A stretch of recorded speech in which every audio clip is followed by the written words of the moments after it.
रामकृष्ण हरी माऊली, आपण आहोत वारीच्या वाटेवरती आणि वारीच्या वाटेवरती अभंग वारी सध्या वारीचं कव्हरेज करते आहे आणि घराघरापर्यंत वारी पोहोचवण्याचं काम आपण करतो आहोत। या ठिकाणी म्हणजे वारकरी परंपरा गेल्या अनेक पिढ्यांपासून ज्यांना मानाची दिंडी संत तुकोबारायांच्या पालखी सोहळ्यामध्ये आहे त्यांच्याशी आपण संवाद साधूया। दिंडी कुठून येते, मार्ग कसा आहे आणि ही परंपरा कशी चालू झाली। महाराज, तुमचं नाव सांगून सांगा। माझं नाव तुकाराम ठाकूरबुवा महाराज दैठणा।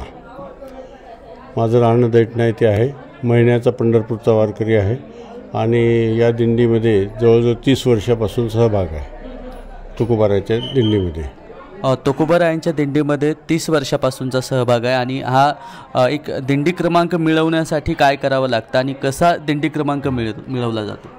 दिंडी क्रमांक मिळवण्यासाठी सुरुवातीला प्रारंभाला तुम्हाला काही वर्ष बिना क्रमांकाचं चालवावं लागतं दिंडीमध्ये शेवटच्या भागामध्ये, आणि मग जेव्हा तुमचे 2-3 वर्ष क्रमाने जेव्हा चालाल तर तुम्हाला दिंडीचा नंबर कन्फर्म करतात। अशी पद्धती आहे सामान्यपणे। तुमचे 30 वर्ष सध्या या वारीचे झालेले आहेत। या अगोदरच्या पिढ्यांचे काही वर्ष वारीसाठी गेलेत का, किंवा त्यांनी काही शिकवण या वारीबद्दल सांगितली का आणि वारीमध्ये का यावं, म्हणजे तरुणांनी किंवा इतर जे काही वारकरी आहेत काही घरून वारी बघतायत तर त्यांनी का वारीमध्ये आलं पाहिजे, कारण गळ्यात तर माळा आहेत पण वारी का करावी, याच्या मागचं काय कारण आहे? अगदी बरोबर। आमची परंपरा फार जुनी आहे, ज्याच्यात 12 पिढ्यांचं योगदान या वारकरी संप्रदायामध्ये आहे। तर हा जो सोहळा 300-350 वर्षापूर्वी प्रारंभ झाला तेव्हापासून आमच्या परंपरेचं योगदान या सोहळ्यासाठी आहे। जर बारकाव्याने पाहिलं तर मूळ दिंड्या ज्या तुकोबाराच्या सोबत आहेत त्याच्यामध्ये 4 दिंड्या परभणी जिल्ह्यामधल्या आहेत। त्यात ठाकूरबुवाची दिंडी आहे, वालूरकराची आहे, कांसूरकराची आहे आणि म्हातारबाबाची आहे। म्हणजे सुरुवातीला जेव्हा सोहळा सुरू झाला तेव्हापासून आमचा सहभाग या कार्यक्रमाच्या अंतर्गत आहे। आणि या सोहळ्याचं महत्त्व असं आहे की वारकरी संप्रदाय आध्यात्मिक संप्रदाय आहे, भक्ती संप्रदाय आहे आणि संतांची भूमिका आहे। जाऊ देवाची या गावा, देव देईल विसावा। संत जाऊ म्हणतात, म्हणजे त्याचा अर्थ संत आपल्याला सोबत घेऊन चालू इच्छितात। संताची जी शिकवण आहे, तुकोबारांनी सांगितले, आम्ही वैकुंठवासी आलो याची कारणाशी, बोलिले जे ऋषी साच भावे वर्ताया। तुकोबारांनी वर्तन करून शिकवलेलं आहे समाजाला। तसं या दिंडीमध्ये सुद्धा संतांनी सोबत घेतलेलं आहे, सर्व वारकऱ्यांना सोबत घेऊन चालत आहेत, म्हणून आपण त्यांच्यासोबत गेलं पाहिजे। आणि या वारीचा मुख्य उद्देश आहे, जो आध्यात्मिक उद्देश आहे, की आपण देहभावावर असतो किंवा देहाच्या गावामध्ये असतो। आपलं जे गाव असते ते देहाचं गाव असते आणि आपल्याला जायचं असते देवाच्या गावाला, म्हणजे देवत्वाकडे जायचं, वाटचाल दिव्यत्वाकडे करायची। आपली वाटचाल जर संसारात असेल किंवा व्यवहारात असेल तर ती काही दिव्यत्वाकडे वाटचाल नसते। मानवी जीवन जे मिळालेलं आहे त्यामध्ये आपल्याला दिव्यत्वाकडे, श्रेष्ठत्वाकडे जाण्याची भूमिका आपल्या जीवनामध्ये पाहिजे। आणि वारी हे अत्यंत श्रेष्ठत्व म्हणजे देवाकडे, मोक्षाकडे नेणारा मार्ग आहे। त्याच्यामुळे वारीला विशेष असं महत्त्व आहे। वारी काही सामान्य मेळावा नाही, सामान्य भूमिका नाही, तर याच्यामागे एकच भूमिका आहे की समाजाला परमार्थामध्ये, भक्तीमध्ये उभं करायचं आहे। त्याच्यासाठी संत मार्गदर्शन त्यांच्यापर्यंत नेऊन पोचवायचे, संतांच्या अभंगाचे आशय नेऊन पोचवायचे, ग्रंथ नेऊन पोचवायचे, त्यांच्या वृत्तीमध्ये फरक करायचा आहे, त्यांना तयार करायचं भक्तीसाठी। त्याच्यासाठी वारीची मांडणी आहे। म्हणून वारी जेव्हा चालते तर तुम्ही पाहिलं, आता इथे प्रवचन करायचं कारण हेच असतं की इथल्या लोकांना संत काय शिकवतात ही शिकवण त्यांच्यापर्यंत पोचली पाहिजे।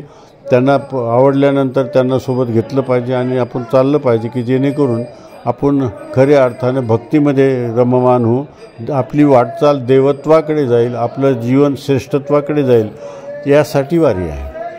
नक्कीच वारी एक म्हणजे जन्ममरणाचा फेरा तारते, वारी मोक्षाची प्राप्ती करून देते, वारी संस्कृती संस्कार जपते आणि वारी पुढच्या पिढीकडे दिली गेली पाहिजे। आणि या ठिकाणी महिलांचाही सहभाग या दिंडीमध्ये आहे, त्यांच्याशी आपण संवाद साधूया। महाराजांनी तर या ठिकाणी सांगितलेलंच आहे। आई, तुम्ही काय सांगाल वारीबद्दल आणि संत जनाबाई या परभणी जिल्ह्याच्या आहेत आणि त्या काळी त्या सांगायच्या की म्हणजे मला जर देवाकडे जाण्यासाठी कुणी जर रोकत असेल, डोईचा पदर माझ्या खांद्यावरती जरी आला तरी मी पांडुरंगाच्या चरणावरती लीन होण्यासाठी कुणाच्या म्हणजे कुठलाही निंदक माझ्या घराच्या शेजारी असेल तर त्याचं ऐकणार नाही. तर तुम्ही कसं वारीकडे पाहता आणि तुम्ही काय सांगाल वारीबद्दल आणि तुम्ही कधीपासून वारी करताय? तुमचं नाव सांगून सांगायचं. मी डॉक्टर मीरा तुकाराम गरुड यांची पत्नी आहे आणि माझं शिक्षण जरी MBBS असलं तरी या परंपरेचं महत्त्व मला जास्त लक्षात आल्यामुळे महाराज रिटायर झाल्यानंतर आम्ही ह्या वारीत लागलो आणि त्याच्या आधी पण आम्ही जसं जमेल तसं वारी करतच होतो. या घराण्याच्या अनेक ठिकाणी पायी दिंड्या आहेत. पैठण आहे, माहूर आहे, औंढा आहे, आळंदी आहे, देहू आहे. तर ह्या सगळ्या वाऱ्यांमध्ये आम्ही जातो आणि सुरुवातीला आम्ही असं पाहिलं की आपले पूर्वज या वाटेने जे गेले तर ह्यांनी जे काम केलं त्याचे परिणाम काय आहेत आणि त्यांना कुठल्या कुठल्या अडचणींना तोंड द्यावं लागलं असेल. तर ह्या जिज्ञासेतून आम्ही वारी सुरू केली आणि त्याच्यानंतर लक्षात आलं की ही वारी फार मोलाची आहे आणि आपण करायला पाहिजे. आणि मग आम्ही याच्यामध्ये व्यवस्थित गुंतले गेलो आणि लक्षात आलं की संतांनी वाङ्मय निर्मिती केली, परंतु ती जर लोकांपर्यंत पोहोचवायची असेल तर तुम्हाला हे माध्यम सगळ्यात उत्तम आहे. कारण नुसतं प्रवचन कीर्तनांमधून काहीही परिणाम होत नाही. तुम्ही जेव्हा स्वतः पायी चालून साधना कराल, गाथा असेल, ज्ञानेश्वरी असेल, डोक्यावर घेऊन तुम्ही त्या घरापर्यंत जाता, हेड टू हेड आणि हेड टू हेड तुम्ही जेव्हा जाल तेव्हा त्याचा परिणाम होतो आणि ह्या माध्यमातून हे संत वाङ्मय लोकांमध्ये रुजलेलं आहे. आज हजारो वारकरी आहेत, पण सगळे याच्यामध्ये हरिपाठ म्हणतात. बिन शिकलेल्या बायका अगदी सुंदर अभंग म्हणतात आणि त्यांची ही भावना आहे. एक प्रसंग सांगते की एक वृद्ध महिला समोर चालत होती आणि तिची मुलगी आणि सून तिच्या मागून जात होते. तर त्या घरच्या गप्पा मारायला लागल्या. तर ती एकदम मागे वळली आणि त्यांना रागवलं. म्हणले, या वाटेवर ज्ञानोबा तुकारामाशिवाय काहीही बोलायचं नाही, घरच्या गोष्टी बोलायच्या नाहीत. आणि हा जो संस्कार आहे, हे जे मनात रुजलेलं आहे, हे त्याच्यामध्ये दिसून येतं. ही भावना दिसून येते आणि ही निरपेक्ष आहे, ही भक्ती आहे, ही उपासनेची पुढची पायरी आहे. या ठिकाणी तुमचा पांडुरंग काही असाही नाही आणि असा पण नाही, तो मागतही नाही काही देतही नाही. त्यांनी आधीच तुम्हाला सगळं दिले, इंद्रिय, हातपाय, कान हे सगळं दिलेलं आहे. याचा उपयोग तुम्ही माझ्याकडे येण्यासाठी कसा करता, माझं भजन कसं करता, याच्यासाठी देवानी हे सगळं आपल्याला दिलेलं आहे. आणि आपण जो ज्ञानोबा तुकाराम म्हणत चालतो याचा अर्थ असा की हा मध्यम पदलोपी समास आहे आणि बाकीचे सगळ्या संतांची नावं त्याच्यामध्ये आहे. निवृत्ती, ज्ञानदेव, सोपान, मुक्ताबाई, एकनाथ, नामदेव, तुकाराम हे सगळे त्याच्यामध्ये येतात. वेगळे प्रत्येकाचं नाव उच्चारण्याची गरज नाही. आणि आम्ही ज्ञानोबा तुकाराम म्हणत चालतो त्याचा अर्थ असा की ज्ञानोबा तुकारामांनी जो आचार आम्हाला घालून दिलाय, जो विचार आम्हाला दिलेला आहे, तो विचार, त्या विचाराप्रमाणे आम्ही चालतो. आम्ही म्हणजे काही नुसतं ज्ञानोबा तुकाराम म्हणत चालत नाही. त्यांनी जो आचार विचार आम्हाला दिलेले आहेत, उच्चार आम्हाला दिलेले आहेत, त्याच्या अनुसार आम्ही पाऊल टाकतो. त्यांचा मार्ग म्हणजे हा आहे. मार्ग म्हणजे हा नुसता मार्ग नाही, हा सगळा आचार विचार उच्चाराचा मार्ग आम्ही चालतो आणि बाकीच्यांना घेऊन चालतो, सोबत घेऊन चालतो. मांदियाळीचा अर्थ असा की आता प्रत्येक वर्षी बदलतात, दिंडी तीच आहे, वर्षानुवर्ष दिंडी चालते. काही जण यावर्षी येतात, ते पुन्हा येणार नाही, दुसरे येतात, पण ही जी परंपरा आहे ही अव्याहत चालू राहते. याला मांदियाळी म्हटलेलं आहे आणि याचे सुंदर परिणाम आम्हाला दिसून आले.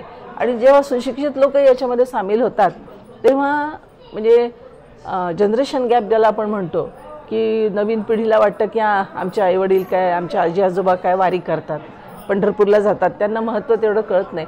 पण आमच्यासारखे भेटून त्यांना जेव्हा महत्त्व सांगतात की हा विचार संप्रदाय आहे, जीवन कसं जगायचं हा सांगणारा संप्रदाय आहे, हा काही भोळ्यांचा म्हणजे वेड्यांचा नाही, भोळ्यांचा आहे. म्हणजे जे पूर्ण देवावर विश्वास ठेवतात त्याला आम्ही भोळं म्हणतो. आणि त्याच्यामुळे या नवीन जनरेशनमध्ये सुद्धा याच्याबद्दल आस्था. आणि हे ग्रंथ आम्ही सांगत असतो की हे ग्रंथ तुम्ही आधी वाचा, जे जगमान्य आहेत, जगाने डोक्यावर घेतले आहेत, आणि तुम्हाला नाही पटले तर मग टाका, पण त्याला आधी वाचा, कादंबरी समजून वाचा, संवाद म्हणून वाचा. नवीन पिढीला सांगायचं म्हणजे काहीतरी वेगळं सांगावं लागतं. पोथी पडू नका, वाटलं तर पाया पडू नका, पण आधी वाचा आणि मग तुमची श्रद्धा बसेलच. कारण हे जीवन ग्रंथ आहेत, हे काही नुसते पोथी म्हणून नाही आहेत. जीवन कसं जगायचं, प्रत्येक आपल्या जीवनामध्ये जे चढ उतार असतात त्या याच्यामध्ये कसं जगायचं हे शिकवणारे आहेत. आणि जे गाथा ज्ञानेश्वरी वाचतात ते जीवनामध्ये कधीही खचत नाहीत आणि बुवाबाजीला बळी पडत नाहीत. म्हणजे वारी हा एक वैज्ञानिक दृष्टिकोनही सांगितला, त्याचबरोबर नामाचं महत्त्वसुद्धा सांगितलं. कारण हरिपाठातच सांगितलं गेलेलं आहे, नामासंकीर्तन साधन पै सोपे जळतील पापे जन्मांतरीचे. कारण जी वारी आहे, तो मार्ग आहे, तो मार्ग पापांचा नायनाट करतो आणि मोक्षाची प्राप्ती करून देणारा. आणि संतांच्या सोबत, कारण आजचा हा दिवस जर बघितला, प्रत्येक गावागावामध्ये मुक्काम जो संत तुकोबारायांच्या पालखी सोहळ्याचा या ठिकाणी होतो आहे. म्हणजे साधू संत येती घरात तोची दिवाळी दसरा, या परिसरामध्ये आज दिवाळीचं स्वरूप या ठिकाणी पाहायला मिळतं. आणि ही वारी नक्कीच अविरत अशीच निरंतर चालू राहावी, हाच मनोभाव नक्कीच संत तुकोबारायांच्या जोपर्यंत चंद्र सूर्य आहे तोपर्यंत ही वारी कधीच थांबणार नाही. आणि श्वासात श्वास असेपर्यंत, शेवटच्या क्षणापर्यंत, पांडुरंगा कुठलंही संकट माझ्यावरती येऊ दे किंवा आमच्यावरती येऊ दे वारकऱ्यांवरती, तरीसुद्धा तुझं दर्शन घेतल्याशिवाय आम्ही थांबणार नाही. रामकृष्ण हरी. रामकृष्ण हरी. आपली वारी अभंग वारी.